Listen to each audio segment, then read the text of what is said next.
time to honor our chief unity, I call below Ustad Tariq Ustad to honor our chief unity with the shield.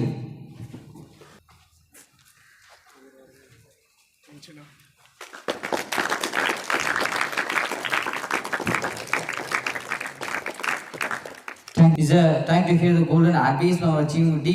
I call Bharat sir give some words to us.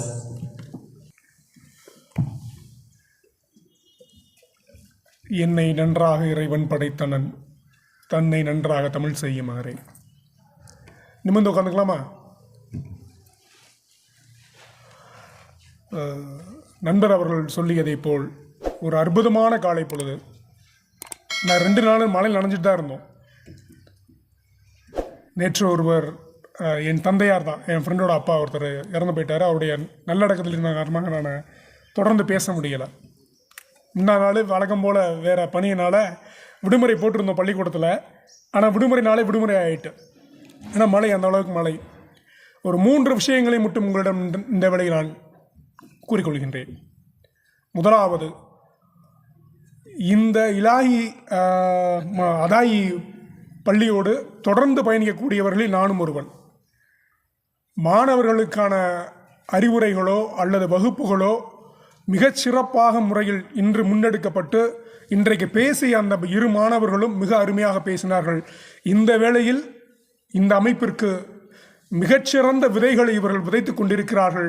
நாளை இந்த சமூகத்திற்கு இந்த ஆழ விருட்சங்கள் இன்னும் பல விழுதுகளையும் நல்ல செயல்களையும் செய்வார்கள் என்பதை உறுதியாக சொல்லிக்கூட இந்த வேளையில் நான் கடமைப்பட்டிருக்கின்றேன். இரண்டாவது, பேச்சு என்ன செய்யும்? தமிழ் பேசிகிட்டு இருந்தாங்க. பல பேர் அப்படியே வானத்தை பார்த்துட்டு இருந்தாங்க, பல பேர் மண்ணை பார்த்துட்டு இருந்தாங்க, பல பேர் அப்படியே என்னமோ உட்காந்துருந்தாங்க. பேச்சு என்ன செய்யும்? ஒருவருடைய பேச்சு நம்ம என்ன செய்யும்? இங்கே ஒருத்தர் பற்றி சொன்னாங்க, ஒரு கிக் பாக்ஸரை பற்றி சொன்னாங்க, ஒரு பாக்ஸரை பற்றி சொன்னாங்க. அவருடைய பேர் என்ன?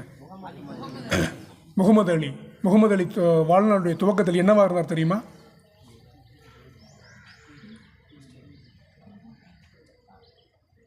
முகமது அலி வாழ்நாளுடைய துவக்கத்தில் ஒரு அடிமையாக இருந்தார். அவர் விலைக்கு வாங்கப்பட்ட அடிமை.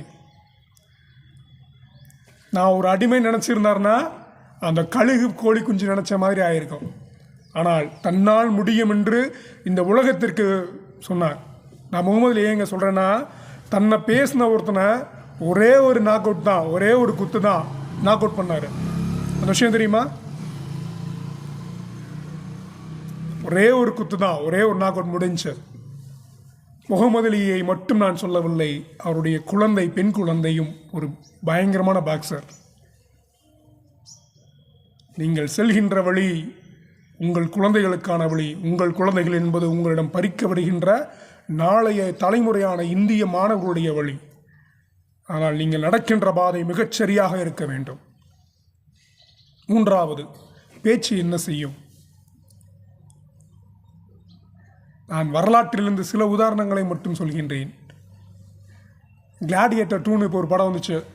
எல்லோரும் நீங்கள் பார்த்தீங்களான்னு தெரியல, நாங்கள் பார்த்தோம். ஒரு அற்புதமான படம். இந்த கிளாடியேட்டர்னா அடிமைன்னு அர்த்தம். ஜூலியட் சீசர் என்று ஒருத்தன் இருப்பான். Julius Caesar. அந்த சீசரை எப்படி வந்தான் அப்படின்னு சொல்லும்போது, அரசவைக்கு 40 உறுப்பினர்கள் கொண்ட ஒரு உறுப்பினர் இருப்பாங்க, மந்திரிகள் இருப்பாங்க. அந்த மந்திரிகளிலிருந்து அரசனாக என்ன பண்ணியிருப்பான்? மாபெரும் அரசனாக மாறி இருப்பான். அந்த ஜூலியட் சீசரை ஃப்ரூட்டஸ் அப்படின்ற ஒரு நண்பன் கத்தி வச்சு குத்தி கொண்டுருவான். இது வரலாறு. இந்த சீனில் ஒருத்தர் பேசினா என்ன பேசணும்? ஏன் அரசனை கொன்னே அப்படின்னு சொல்லி பேசணும்ல.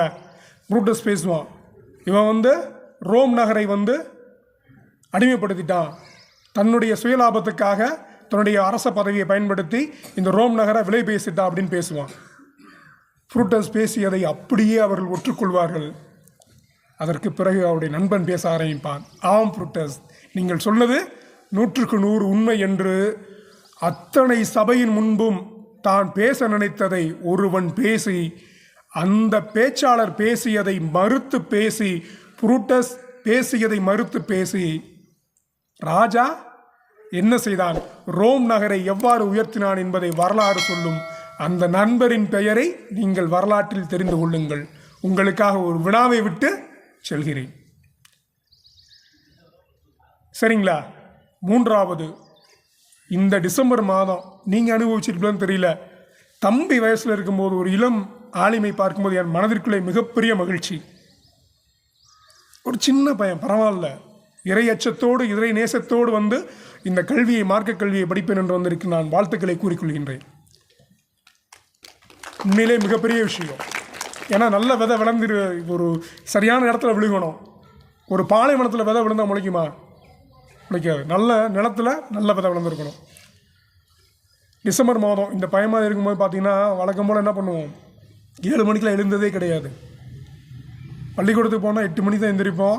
வழக்கம் போல் அவசரமாக பல் துளைக்கிட்டு குளிச்சுட்டு 8:30 மணிக்கு பள்ளி கிளம்பிடுவோம். குளிர் அவ்வளோ குளிராக இருக்கும். ஆனால் இந்த டிசம்பர் மாதத்திலும் மழை பொழிகிறது என்றால் நீங்கள் உணர வேண்டிய விஷயம் காலநிலை மாற்றம், பருவநிலை மாற்றம். நீங்கள் படித்திருப்பீர்கள் 9வது 10ஆம் வகுப்பிலே காலநிலை மாற்றம், பருவநிலை மாற்றம் ஏன் வருகிறது என்று.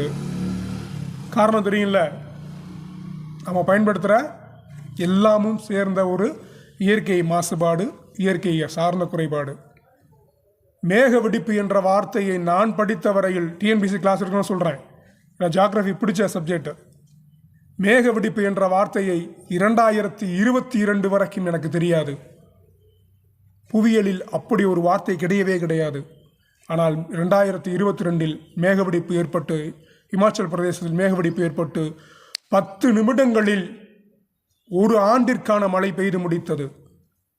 சவுதி அரேபியாவில் மழை பெஞ்சு பார்த்தீங்களா? பாலைவனத்தில் புல்லு முளைச்சிருந்துச்சு. யாராவது பார்த்தீங்களா? ஏன் இந்த மாற்றம்?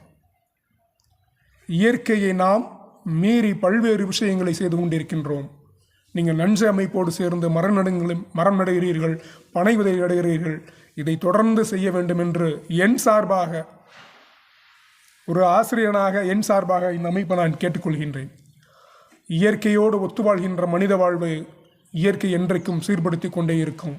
இயற்கையை மறந்துவிட்டு நாம் என்றைக்கு செயற்கை முகமாக மாறுகிறோமோ, இயற்கை தன்னை பாதுகாத்து கொள்ள மறுபடியும் ஏதாவது ஒன்றை செய்யும். இன்றைக்கு ஐபிசிசி அறிக்கை சொல்கின்றது 2034க்குள், 34 வேணாம், 30க்குள்ளேயே சென்னை போன்ற கடற்கரை நகரங்கள் மூழ்கிவிடும். தூத்துக்குடி யாராவது இருக்கீங்களா? தூத்துக்குடி பக்கத்தில் தென்காசி, அழகு. தூத்துக்குடி பக்கத்தில் எனக்கு தெரிஞ்சு 25 தீவுகள் இருந்தது. இன்னைக்கு வெறும் 19 தீவு தான் இருக்குது.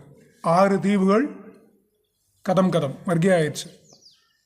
ஏன்னா உண்மையிலே சொல்கிறேங்கன்னா, கடலினுடைய நீரோட்டம் அதிகமாகி பனிப்பாறைகள் உருகி இன்னைக்கு 6 தீவுகள் காணாமல் போயிடுச்சு. நீங்கள் செல்கின்ற பாதை இயற்கை வகுத்து கொடுத்த பாதை. இயற்கையோடு வாழ்ந்து, இயற்கையோடு இணைந்து மிகச்சரியாக செய்யுங்கள். கல்வி ஆகச்சிறந்த ஒரு தற்காப்பு ஆயுதம். நீங்கள் போர்க்களத்தில் நீங்கள் நின்றிருந்தால் உங்கள் கையில் இருக்கக்கூடிய வாளும் அதுதான், உங்களை பாதுகாக்கக்கூடிய கேடயமும் அதுதான். வாள் உங்கள் எதிரியை கொல்லும், கேடயம் உங்களை எதிரியிலிருந்து காப்பாற்றும். கல்வி என்பது கேடயமும் வாளும் தான். அந்த வாளை நீங்கள் எதற்கு பயன்படுத்துகிறீர்கள், கேடயத்தை எதற்கு பயன்படுத்துகிறீர்கள் என்பது காலம்தான் உங்களுக்கு முடிவு செய்யும். இந்த அற்புதமான வேளையிலே ஏறத்தாழ மணி 8:30 ஆகிவிட்டது என்ற காரணத்தினால் என்னுடைய உரையை, சிற்றுரையை முடித்துக் கொள்கின்றேன். நன்றி, வணக்கம். நான் அந்த 10 பேருக்காக என்னுடைய நேரத்தை நான் கொடுக்கணும் இல்லையா? அதனால் உங்களுடைய நேரத்தை நான் கடன் வாங்கி அவர்களிடம் கொடுத்து வருகின்றேன். நன்றி. நல்லதொரு வாய்ப்பை வழங்கிய இந்த அற்புதமான அமைப்பிற்கு நன்றியை சொல்வது என்று தெரியவில்லை. ஏன்னா தொடர்ந்து நான் செய்ய வேண்டிய கடமைகளை அவர்கள் சொல்லிக்கொண்டே இருக்கிறார்கள். தொடர்ந்து மிக இக்கட்டான பணிச்சூழலும் கூட நான் அழைத்த போது பெரிய மகிழ்ச்சி. நேற்று ஒரு துக்க நிகழ்வு இருந்தாலும் ஒரு பெரிய மகிழ்ச்சி. ஆகா, நமக்கு ஒரு மிகப்பெரிய வாய்ப்பை கொடுத்திருக்கிறார்கள். தொடர்ந்து உங்களை நான் சந்திப்பேன். இடையில் நிறைய விஷயங்களை நான் சொல்ல வேண்டிய காரணம் இருக்கிறது. நிறைய நல்ல செய்திகளோடு மீண்டும் உங்களை சந்திப்பேன் என்று கூறி, எல்லாம் உள்ள இறையொருள் இன்ஷா அல்லாஹ் இறைவன் நாடினால் மறுபடியும் உங்களோடு வருகிறேன் என்று சொல்லி நன்றி கூறி விடைபெறுகிறேன். நன்றி, வணக்கம். Thank you, sir. Thank you. Did you some words to us?